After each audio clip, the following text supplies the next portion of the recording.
যখনই কোনো বেহুদা কথা শোনে, গুনার কথা, অশ্লীল কথা, অসভ্য নোংরামি কথা, গান বাদ্য, গায়িকা নায়িকা, নৃত্য বাজনা বাদ্য, জিনার কথা, ব্যভিচারের কথা, গীবতের কথা, অসভ্য কথা, বদমাইশি কথা, আল্লাহ বলেন আমার প্রিয় বান্দারা তৎক্ষণাৎ সেখান থেকে সরে যায়। আর যদি তাদেরকে ডাকে, আও না একটু বসো, একটু শোনো, একটু অংশগ্রহণ করো, তো ঈমানদার বলে লানা আমালুনা ওয়া লাকুম আমালুকুম, ভাই তুই তোর কাজ নিয়ে থাকো, আমি আমার কাজ নিয়ে আছি।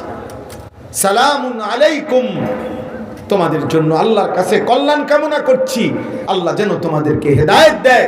লা নাবতাগিল জাহিলিন, আর বলে যে আমি কোনো অজ্ঞ মূর্খ জাহেল নাফরমান বেঈমান পাপীর সঙ্গ সান্নিধ্য সংস্পর্শ চাই না। যা এটা তোর মতো সিটার বাটফারের লাগামি নাই, তোর মতো নেশাখোর গাঁজাখোর ফুট্টাখোরের লগে বেটা আমি নাই বেটা, যা চরিত্রহীন বেটা।